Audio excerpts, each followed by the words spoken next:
So that's what mindset does, right? Mindset segmentation to me. It unlocks people who are most likely to want your brand or product or service. Welcome to another episode of Chief Influencer. I'm your host, Anthony Shop, co-founder of Social Driver. Let's face it, Washington is the center of influence in the US and arguably in the world. Chief Influencer features leaders who have figured out how to break through in today's fragmented and fast-changing environment. Social Driver teamed up with the Communications Board and the George Washington University College of Professional Studies to recognize these incredible leaders as chief influencers and highlight how they inspire and influence others. I am thrilled to welcome today's guest, Amy Martin Ziegenfuss, Chief Marketing Officer of Carnival Cruise Line, where she's redefining how one of the world's most iconic travel brands connects with the modern traveler.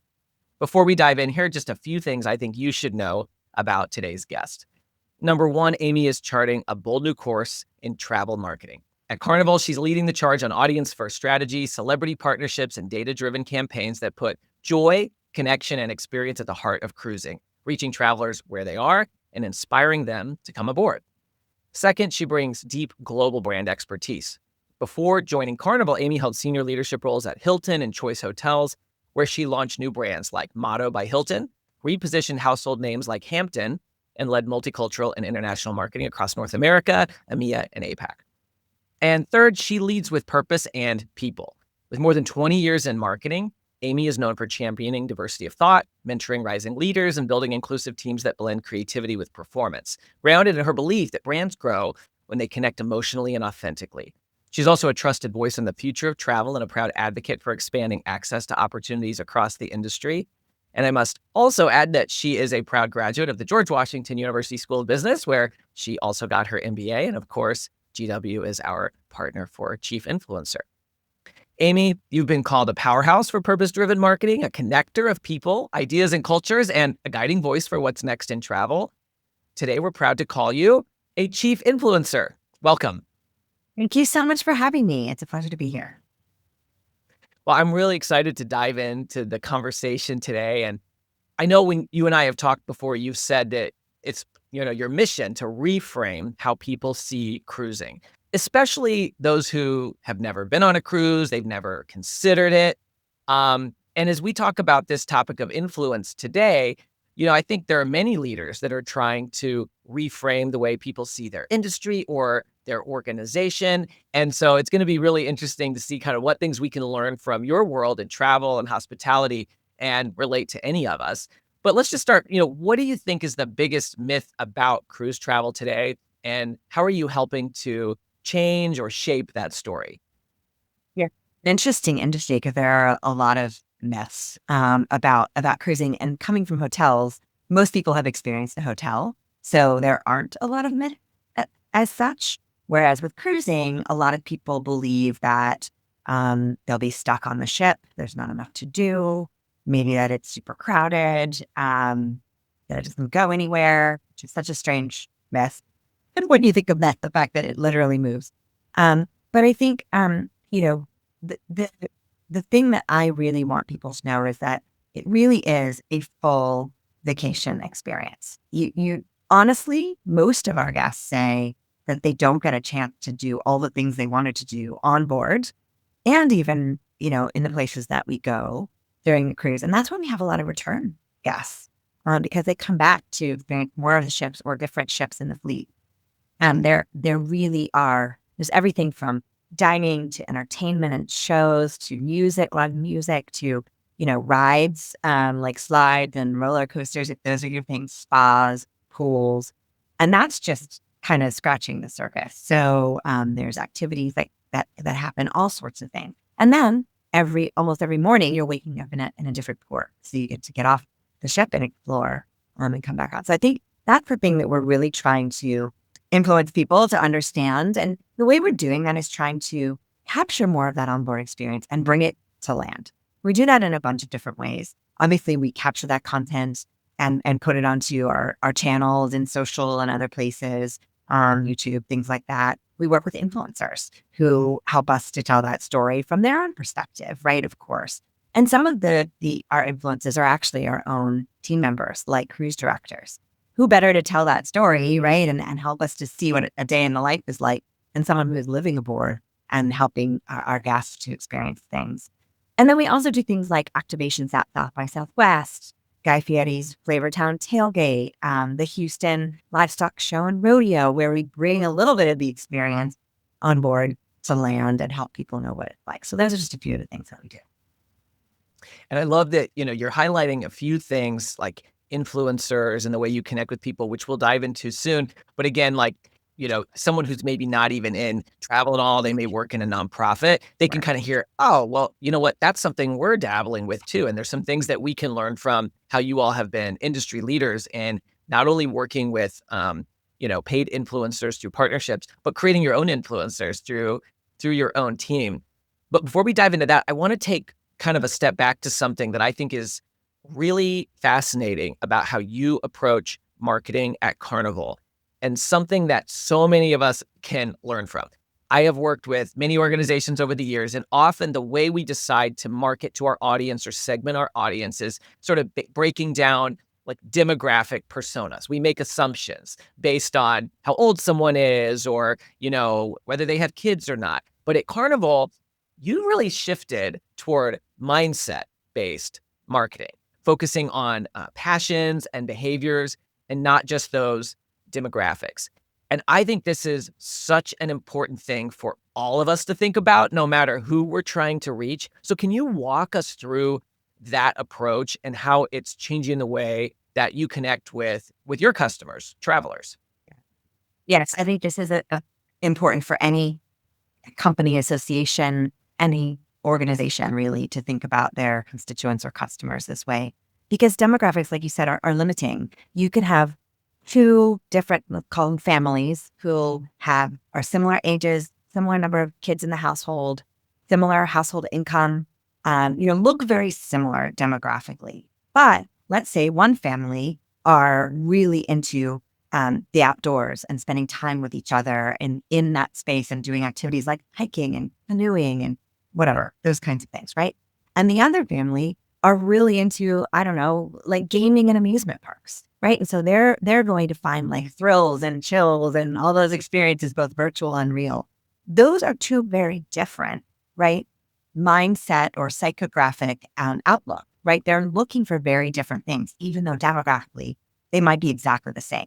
But what they want, what they want to buy, the kind of travel they want to do, in my case, or brands they want to interact with, are going to be completely different, right? So I'm going to waste a lot of money going after, right, the outdoorsy family who doesn't want to go on a cruise, but the family that wants to do the amusement parks and things like that, that might be a good family for me to target.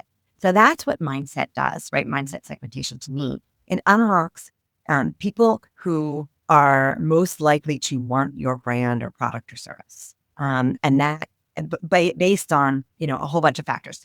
Obviously, demographics are still important. We need to know that they have enough money to, be able to budget for the things that we're selling, right? And that they can get to the places we need them to go or whatever. Like there's some practical matters there. But we really need to know what it is they want and need, and what kind of travel, in my case, what kind of travel they want to do. And that helps me know how to message them, where to find them, and media they're consuming, right? What will be motivating to them. And that helps me not only design my marketing and my media buying, but it also helps me design experiences for them. We can think about, right, the different places in the ship and making sure that families can connect there and do what they need to do and that they're entertained. In some of our private exclusive destinations, we can make sure there are family zones where they can do those kinds of connections, for instance, just thinking about that one family. So it really can be transformational. So I'd love to kind of I'm putting you on the spot a little bit here, but what you're doing in the private sector and what you're doing in travel around this is, I think, really advanced compared to how some other folks approach marketing, particularly nonprofits. I think a lot of nonprofits, they may know some of those things that you described, but they may not have put it into practice. So for an organization that might be working with caregivers or working with patients, if they hadn't really used mindset-based marketing segmentation, what are some of the ways you'd recommend that they get started thinking about this so they can sort of follow the best practices that have obviously been very successful for a company like yours? It's a great question.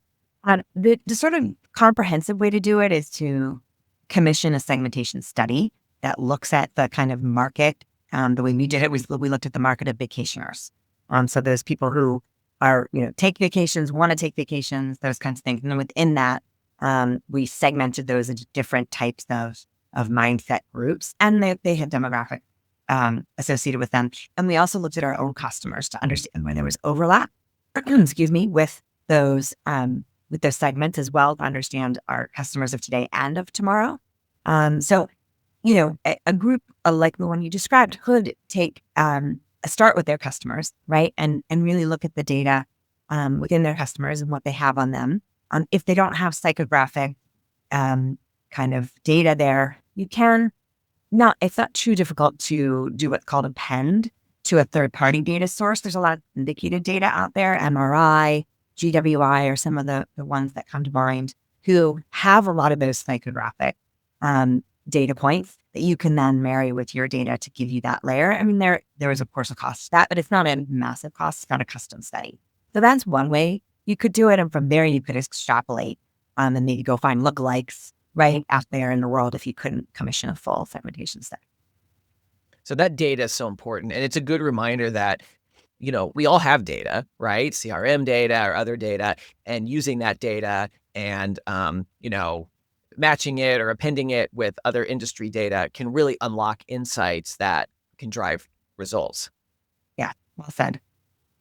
So when you think about cruising, obviously people who are older and retired, they have more time to go on cruises. And so I think we all know that that's one segment that's really important. But you also mentioned, your future travelers, your future customers. What are some of the ways that you think about continuing to serve a core market that you already have while evolving so that you can meet the new markets that are, really important to, you want to hook them early. You probably want them to become cruisers for life. So how do you balance that? Yeah, it's a great question. Some of it isn't as hard as you might think because they do, even though they might be different ages, they do share a lot of the same mindset. So meaning our customers, no matter their age or family group, single or, adult, or, with younger kids at home, et cetera, or even older kids at home, they all want a very social atmosphere, activated atmosphere, a place where, you go. I call them the festival goers, the tailgaters, the concert goers, right? They're the barbecuers, backyard barbecuers, right? They like to be in an environment where there's a lot going on, there's a lot to do.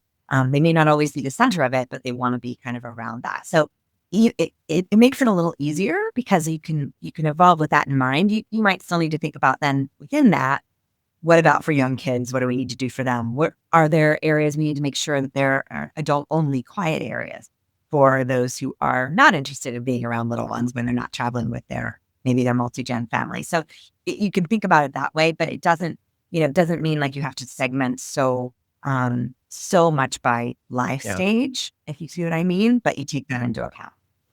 Yeah, and great. I mean, going back to exactly to what we were talking about before, that mindset-based Okay. marketing. I sort of fell into the trap of going back through demographics, and you're reminding me in a nice way. Well, actually, there's a lot more in common across those demographics by mindset and what activities they like than just what their age happens to be. So it doesn't make it as hard to be ready for that next group of customers. Right. So we think about more within that group of customers. What do they need based on the occasion, maybe based on the group they're traveling with? And then also, what are the trends that group is getting into, right? As time goes on, and that naturally will sort of point you toward younger, right? More trend forward anyway within that group. So that kind of falls out naturally. So obviously, we have to tell stories to be able to get this message out, and we have to reach people through the channels that they use. And you mentioned influencers earlier. We have an upcoming a guest who is the CEO of the American Association of Immunologists, and her organization, for the first time, dabbled with working with trusted messengers, doctor influencers, to get the message out about their Immunology Explained campaign. And I know a lot of nonprofits and, folks in various industries, even government, are working more with creators and influencers. You all have been doing it for a long time. So you bring a lot of expertise forward on that. You're embracing your fans and, helping them become influencers for you. But as you mentioned, you're also leveraging your own team members. And this is something that we hear a lot as well as organizations saying, how do I build my own influencers inside from the CEO all the way down? Can you share some lessons that you've learned and how that has evolved at your time with your time at Carnival, but maybe across your career, how you've seen influencer marketing work? Because you all do it at a much larger scale than many other organizations. So I think there are some lessons that they might be able to learn from how you approach it. Yeah, that's a good question. I think some of the things we've learned are that there are natural influencers generally within employee populations, just starting with that one. People who are naturally storytellers and they're doing it off their own back anyway, is what we found. So that we sort of wanted to formalize that. We did a pilot program to understand, if we actually briefed those team members and gave them a little bit of a mandate in addition to their day job, because don't forget, right, they are still having to do what they do every day, and we can't let that suffer. But if we brief them, if we kind of bring them in and help them know what stories we're trying to tell, as well as harness the stories they're naturally telling, we got some really great learnings about that. Really important that we both we partner with them, because they know what their audiences want, and we know what we're trying to tell. But it can't sort of be too brand led by us, because then it feels inauthentic and the stories aren't received as well, which makes sense. And that's true of any influencer, to be fair. With external influencers, I think we've learned that we can go big for big things, big campaigns or big product launches. We tend to bring in influencers at scale who have millions of followers for those moments. But we've also learned that working with more niche, more micro influencers with smaller followings who are very specialized in the stories they tell and the things they're interested in, they work really well too. I'll give an example like dining. Instead of just working with travel influencers to tell the whole story, or cruise influencers to tell the whole story of the cruise, we know dining is really important to our guests and prospective guests who are looking to have an amazing holiday. So we've partnered with some foodie influencers who come on board, try the food, and then tell that story and tell people what they really think, and how that can play out for them, if they came on one of our cruises. So that's really worked well for us. And that took us a little bit of time to get there on that sort of thing. So it's been really good. And we've also worked with influencers to help us myth bust. So that I would imagine would be applicable in the immunology example you gave.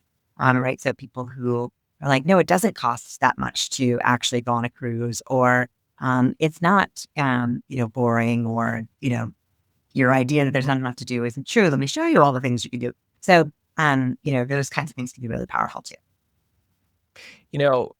As I think about how you get your message out visually for a company like Carnival, obviously you have advertising like TV ads, right? And if I see a TV ad, of course, it's going to look great. It's going to look exciting, but I know this is a commercially made advertisement, right? And when you describe how you're working with influencers, they're providing more of a backstage pass. Like if I'm scrolling through on Instagram Reels and I see something from a friend of mine, and then I see something from one of these influencers, it's just probably going to connect with me in a different way than the advertisement that that I might see on TV, for people who even still watch TV. Not everybody does. Can you talk about the importance of getting your message out through those sort of like that behind the scenes, that backstage pass, and how your audiences are, for all of us, how people are influenced by that type of content and storytelling to complement, again, you still have TV ads, but how that complements what you're doing through a more traditional approach? It works together, and I think all of it's super important. You can't have one without the other these days, because I think brands, people expect brands to show up in the world in ways that are relevant to them and in places that are relevant to them. So, it could be when you're watching streaming or traditional TV or listening to streaming audio or whatever, right? Those kinds of things, they still expect that. And I think that helps us remain top of mind. It helps you, help sometimes shift perception or start to shift perception, right? And drive consideration of a brand. So that's an important piece. But then, people want to know more. They want to know how, especially when it's something that, experiential, like a cruise, what will it be like? What's different about this one over that one? What are the things that I wouldn't know if I've never cruised at all or cruised with this brand? So that storytelling there, both for us, we do a lot of that ourselves in our own channels and other places to try and really dimensionalize the experience, but also, working with people who can tell it because they've lived it is really important because they, like you said, people want to know, that if stuff, the backstage stuff, right? The behind the scenes, especially in cruising, there's a lot of interesting things that happen, to make a ship run and run well. And there's a lot of really interesting things that happen back of house, what the crew do. So giving snapshots of that. People are, they want that. They're looking for that kind of content. Some of our best created content by influencers and by us have been like tours of the cabin, which doesn't sound that interesting, but yeah, I get it, right? If you're going to be in that cabin for 5 to 7 days, you want to know, what does it look like, and where's the bed and where's the desk and, where's the bathroom and how big is it, that kind of stuff. So I think, those kinds of things are really, really important piece of the storytelling puzzle. Yeah.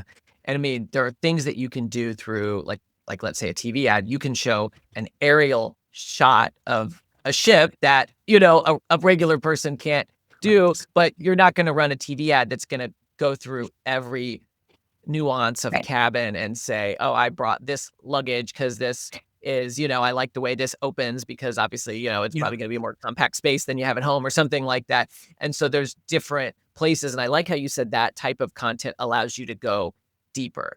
And I think that's a really good way for folks of thinking about creating content, on their own channels, but also using influencer partners, like a dining influencer might go through several things on a menu and talk about the variety. And again, something that you wouldn't do in a typical, advertisement when you're just talking about the brand promise and kind of, overviewing like the new ship or something. But that might be the thing that people dive into and they get that additional information and that helps to influence them to make a decision, particularly if it's aligned to the mindset of, the adventure or the dining or whatever they're really focused on. Yeah, that's exactly right. And of course, we're going to say our experiences and our food and everything else is great because we believe that, right? And that's what we're going to say as a brand. But it has so much more credibility if it comes from somebody who, even if we are paying them to work with us, and sometimes we're not, right? There's a lot of UGC, user-generated content out there that, we capture and we repost with permission, right? Because, that we're not always even paying for it. And, it's true stories from people who have experienced it and have their opinions. And that's really valuable for people to know, right? That the Guy's burgers are really that good, which they are. I have had them. But, it coming from somebody else, it's going to mean a lot more than just us saying it. This episode is brought to you by the George Washington University's College of Professional Studies. With in-person and online programs ranging from master's degrees in public relations strategy to certificate programs in digital communications, GW offers more than just the credentials to help working professionals get ahead. It prepares them to be leaders in their field. Check out cps.gwu.edu for more information. So we've been talking a lot about influence on the outside, right? How do we influence our customers, potential customers? I want to talk a little bit about influence on the inside because as a leader, it's always a challenge for any leader to set a clear vision and objectives and get everybody aligned. But you have a kind of a unique environment because you're a brand that's always in motion, literally, like across oceans and time zones and channels. Can you talk about what you've learned about building a unified team culture when you work in such a dynamic and global environment? How do you make sure that you're influencing on the inside so that everyone is aligned? Yeah, that is critical, especially for marketing and communications, I think, because we are, the mouthpiece in many regards, right, for the entire organization. So you've got to be aligned.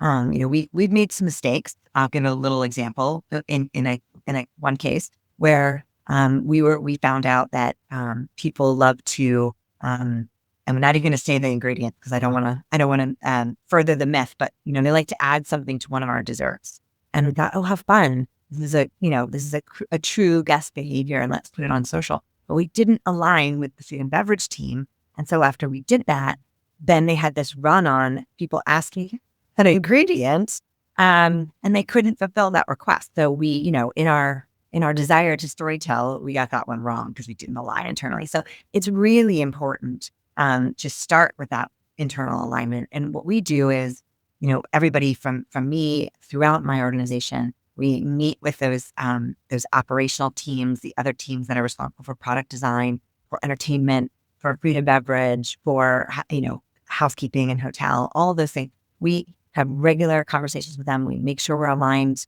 on what they're trying to achieve for the year, that we understand that they understand what we're trying to achieve for the year, and some of what they want to achieve, right? Input into what we want to achieve, right? How we market, for sure. So we start there, and then we have regular conversations with them so that we know, what's going well, what's not, what's coming next, what can we help, how can we help, and that everything that we're doing is reflective of the experience and or what we want to promote and make sure that guests know about, right? And get a chance to experience for themselves. So we just make sure, and then that also means that when our marketing is doing well, everybody is behind it and excited. And then it's about communication, right?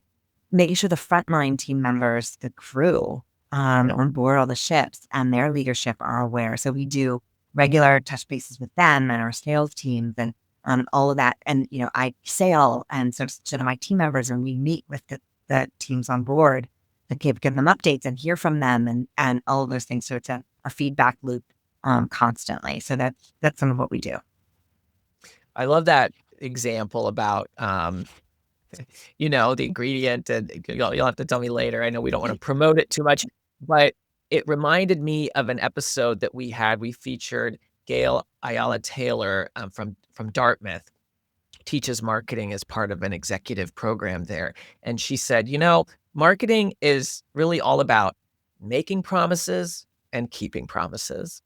And I've thought about that so many times since she said, because it's like, yeah, that's right. And if you make the promise, but your department may not be the one that is in charge of keeping it, and your company can't keep the promise, then you really break trust down, right? I mean, trust doesn't exist then. But if you make a promise and keep the promise, then you build that trust. And it shows the importance, that example that you gave us, about having that internal alignment. Because if you make a marketing promise that, in theory is possible because guests like to do this hack on their dessert, but then that causes a demand that the company can't keep up with, well, that's going to cause a lot of challenges. Yeah. And so making sure we have that internal alignment so that marketing and communications can be successful and isn't, throwing another area of the organization under the bus. We don't want to do that. And then, of course, then you have, in your case, not a great guest experience. Yeah, that's right. And she's 1000% right. And I think the other thing that I think sometimes happens is either marketing doesn't align and they're saying things they shouldn't be saying, or, the product and services team are not always bringing marketing to the table early. I believe that, and that's part of why I build those relationships and create that influence, is to get us in the door upstream, so that we are helping to influence the products and services that are being developed or evolved or created, so that we understand it, we've shaped it with our consumer insights and knowledge, and then we know that it's marketable. Right? Sometimes things are created that aren't marketable, and that might be okay. That might be just a necessary part of it. But aligning with those teams, internal stakeholders, about what is marketable and what is not early is important as well, so that no one is disappointed and there's not expectations set. I've also been in situations where people come to you late in the game, not at Carnival, but come to you late in the game and sort of throw a product or service over the fence to say, okay, now go market this. And I can't because it's not marketable. And then it's a problem, right? So So it's definitely important to have those lines of communication really open. Marketing and communications to be successful, I mean, for the organization to be successful, they need to be at the beginning of the process, not the end. If someone develops a product and says, here you go, and you don't have a chance to weigh in at the beginning to say, well, here's what we've learned from our customers and our stakeholders, and, we can help influence that. How do you alluded to it a little bit, but I want to, it's a challenge so many people in marketing communications face. How do they get the opportunity to be an early call, to be brought in? And I know you and I have talked about kind of bringing your full self to leadership. And I wonder, is that one of the ways that you're able to build those relationships and, get a seat at the table early before those decisions are already made? Yeah, absolutely. I mean, relating to other people, no matter who they are in your organization as humans helps, right? Building human personal relationships always helps. I really try to establish trust early, make myself influence people to see me as I am, which is that I want everybody to win. And I'm coming to the table with that in mind. And I'm gonna build trust and deliver. If they need me, I'll be responsive. I'll be a good partner, right? Because then people are more likely to be a good partner back. It's just, human behavior. So definitely all those things, and, I care about other people. So it's not hard to ask how people are doing to find out they have kids or dogs or, things that you can relate on. I have a dog, my wife and I have a dog, but, things like that. I have godchildren. So, that always helps. And then I think it's about, once we've started to establish that personal relationship and a bit of a business relationship, then it's about building credibility and value, right? Adding value. And that's where, in those conversations, I'll say, we probably have some data or some insights that might help inform them. I can bring that to you. Or, we've done something like that before, that challenge you're having. Let me go away and bring you some thoughts that might be helpful. So kind of starting to kind of insert yourself in a way that adds value and isn't taking over, but is, right, you're kind of earning that seat. And before long, people are calling you first or making sure you're in that initial kickoff meeting, right? Because they know you're going to come with a partnership approach and bring things that will be useful to the process. And so that really can happen super fast if you take the right approach. And I really like how you position that, Amy, because in marketing and communications, we may complain sometimes if we're not brought to the table early. Yeah. And I think what you're reminding us is, it's on us to do the things to build the relationships and build the trust so that we get that early call, so that we get the opportunity to partner early on. It's a two-way street, of course, but it's not just, oh man, they didn't include us. It's what are we doing to earn that trust so that we can be included early in that partnership. And you give some really good examples of, just how you've done that by being you and caring about other people. I want to ask you, so we've been talking a lot about Carnival. Obviously, you came into this role to steward a brand that is, one of the most valuable brands, I would say, around the globe. When you were in your previous role, you helped to launch new brands. And I know one of those brands was Motto by Hilton. And it was a new brand designed with Gen Z in mind. Can you talk a little bit about that experience and what did you learn from building a brand in that way that might be different from when you come into an existing brand that, already is in people's minds and hearts when you're trying to develop something brand new and make sure it resonates within, specific, among specific generations and culture like that one? Yeah, that is an interesting. There's a lot of interesting differences between those two things. And I'm actually sitting in a Tempo by Hilton, which is another brand I didn't launch at the moment. So funny. I'm not at a Motto, but I do stay there too when I come to New York. But anyway, so I think when you're talking about what I'm called legacy or heritage brand like Carnival, like Hampton by Hilton, the most important thing I think when you start thinking about how you take those brands forward and modernize or position them for the future, it's about understanding the DNA and what made that brand great in the first place, and making sure that you're not doing anything to disrupt that or break that down, but that you're building on that. You can evaluate if it's still relevant and those kinds of things, right, against the customer target. But generally, it still is, and you want to make sure that you're honoring that and bringing that forward, and then thinking about the things that should build and evolve, right, in the right ways, but that you're never kind of moving too far away from the DNA that made the brand great and beloved in the first place. With a new brand, obviously you're creating the DNA, so it's a little bit of a blank slate. With Motto, the thing we learn from customer mindset segmentation and from insights and kind of mapping out white spaces was that there was a segment of customers who were sort of next generation travelers. They were Gen Z and sort of coming into the era of their life where they would start to travel on their own, not with parents and sort of the adults. They were the adults, so they were going to be traveling for business and for leisure. And they weren't staying in hotels. They had stayed in hotels with family, but when it came to their own travel, they really wanted to stay more in home sharing because for them, home sharing was affordable and it was in the kind of cool parts of town where they wanted to be, where they wanted to go to the latest, hippest restaurants and things like that. So they really were kind of overlooking the whole category. So we built the Motto brand to be a brand that would appeal to them. And we saw that if we could get them into our family through a brand that was relevant, then over time they would grow into our other brands. And the things that we knew they wanted were things like rooms that were connecting and flexible, so they could stay with their friends and colleagues and kind of meet in a room to hang out a bit as they're getting ready to go out or to chat about things. They didn't need a lot of space, but they wanted that flexibility. So it was designed with all connecting rooms, with Murphy beds, with bunk beds, with flexibility and moving furniture around, things like that, so they could make it a place where they wanted to stay, which they would have in a home sharing situation. And they wanted things like a kind of a cool coffee bar, cocktail bar, where they could come before or after they're exploring the city or going to meetings or doing their things. They weren't going to eat in a traditional hotel or restaurant. But they wanted a cool place to hang out. So this was just some of the things that, and it was a little more design forward. Some of the things that we found in our insights and research, and that shaped how we built the brand. Then we brought into it, of course, our expertise on how you run a hotel and how you design it to be scaled and have brand standards and all those things, right? But those insights and kind of trends were things that we used to kind of help build on that foundation.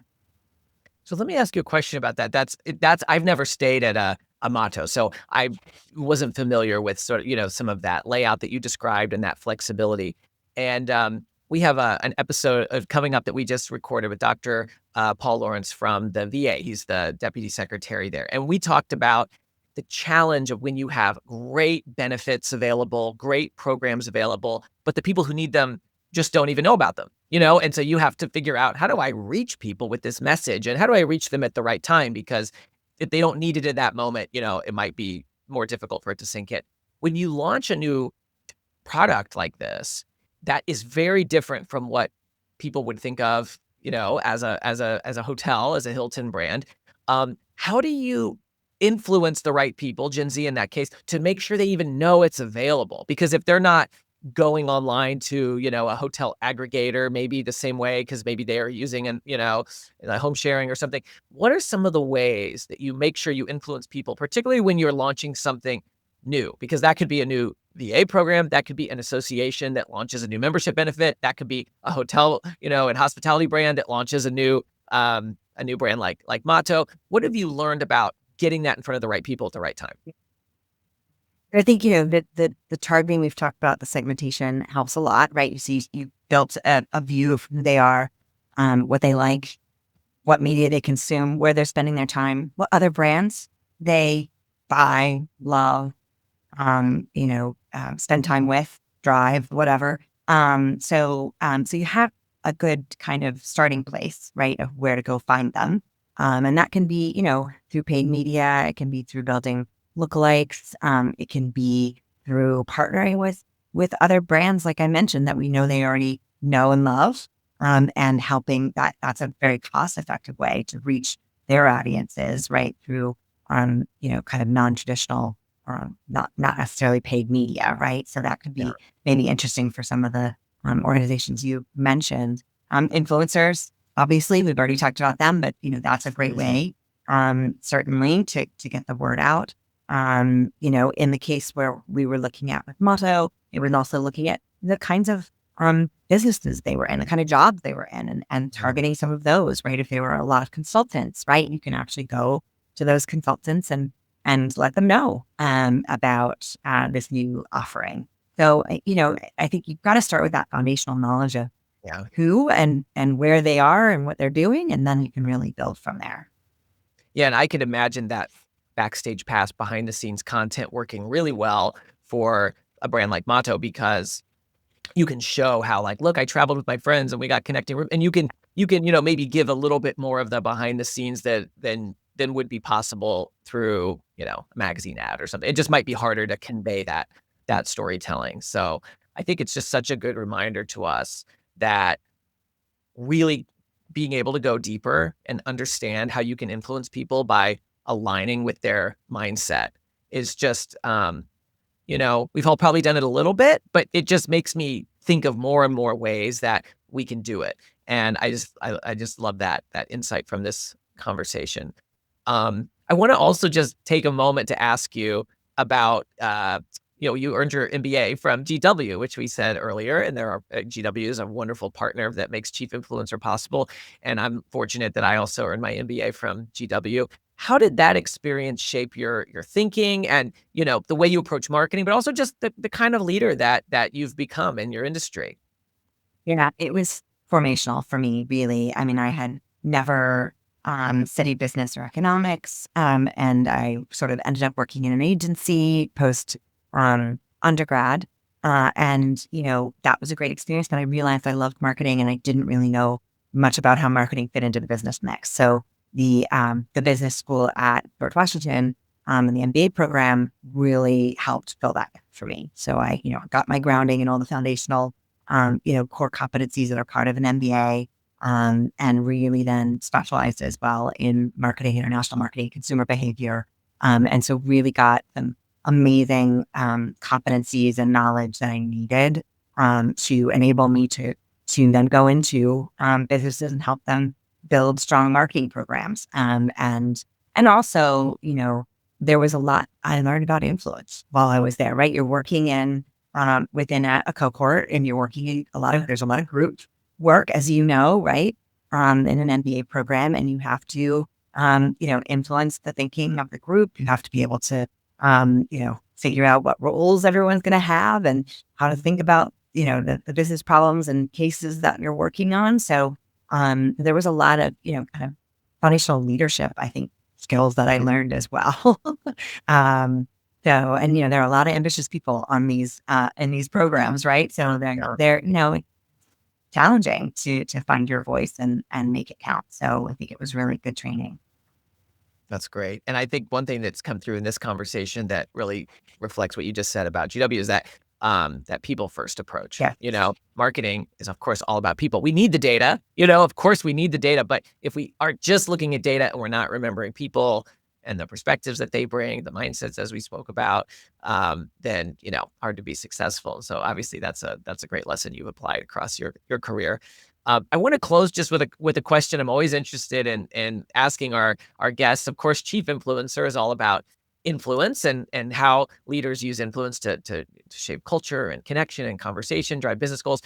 I'd love to know, how do you define influence today, and how has that evolved over the course of your career? I think I probably used to think of it as, how do I get my point across? When I was more junior, and maybe not as seasoned. And now I think of it as, how do I find ways to help shape thinking and approaches to add value, to bring the right data and insights and emotion to bear, to create the right environments for teams to thrive. Some of those things, it's kind of like influence for good, right? Which in the end helps the company win, the organization win. But kind of, I think about it as, less of kind of a battering ram and more of, building bridges and finding ways to influence in kind of more collaborative ways, I suppose. Yeah, I love that influence for good and also, building bridges rather than just the battering ram of trying to get your point across. I think a lot of us have learned that after experience, that forceful approach isn't as effective as we maybe wanted it to be when we were younger. This conversation, Amy, has been so wonderful. I was really excited to speak with you because, as you know, so many of our listeners, our community for Chief Influencer are people who are thinking about shifting public opinion, public policy. Sometimes they're in a marketing role and they work at a for-profit company, but sometimes they're trying to raise awareness of public health or, an issue that is a little bit harder to sort of wrap your arms around because there's not a specific transaction like there is with a company. And as we think about what we talked about in the conversation today, as I'm reflecting back on it, we discussed influence on the outside, but also on the inside. I think the inside is such an important place for us to start because, as we referenced from that previous episode with Gail Ayala Taylor, marketing is about making promises and keeping promises. And you gave a really great example of there's, something that guests like that you could sort of promote, but that could cause a challenge because your team may not be able to fulfill it. So we have to have that internal alignment. And that's really on us to figure out how do we earn that trust to build those relationships and those partnerships so that we can align. And you've obviously been very successful at doing that, not only at Carnival, but previously at Hilton and your other roles. So that influence on the inside, I think, is really critical. And then when we think about influence on the outside, so many of us are used to breaking down our audiences just by demographic or just by job title. And you reminded us, hey, there's another way. It's called mindset-based segmentation and mindset-based marketing. And what we can do is recognize that two families that may look the same from on the outside in terms of their family composition and ages, they may have very different mindsets of what they want. One might want more adventure versus the other might want more leisure. And that's going to change how we show up to reach them, what message we want to get out to them. And I think so many of us can take something from that because, if you think about it, people who look the same on the outside, they're all different people, right? And this is all about putting people at the center. So then how do we get that message to them? Listening and understanding what they care about. But you talked about the power of going deeper through partnerships that now exist that didn't used to, right? We can partner with influencers, a dining influencer who can go through the details of a food offering, or someone who can give a very detailed tour of a cabin so that someone can understand, which one they might want to book. And really, there are more opportunities today, and they're more cost effective than ever because we all have these wonderful phones that we can use to create video. And not just through outside paid influencers, but you also touched on user-generated content from your guests, in your case at Carnival. For our organizations, we may have customers, we may have members, we may have advocates, we may have ambassadors. And then you also talked about your own team members and how you can leverage the power of your own team members to create that employee-generated content, a different type of user-generated content. And so, I think for anyone who came into this episode thinking, I don't work in travel, is there going to be anything here that applies to me as a leader who needs to influence? The answer is a resounding yes, because we got so many great lessons from you. And I'm just also thrilled that not all of our guests happen to be graduates, alumni of GW. And so I love that connection because GW has been a wonderful partner of ours for 3 years. So Amy, I just want to say thank you so much for sharing your story with us today. I think that there's so many wonderful takeaways that I know I got from it and everyone's going to get from this conversation. And we really appreciate you being willing to share your wisdom. Thank you so much for having me. It's been really fun. I really enjoyed our conversation. So thank you. I hope it's helpful to some of your other listeners. Absolutely. Chief Influencer is a production of Social Driver. We help clients transform complexity into clarity with people-centered strategies. Whether you're looking to elevate the influence of your brand or of your leaders, check out socialdriver.com to learn more. For show notes or to nominate a guest, visit us at chiefinfluencer.org or follow Chief Influencer on LinkedIn.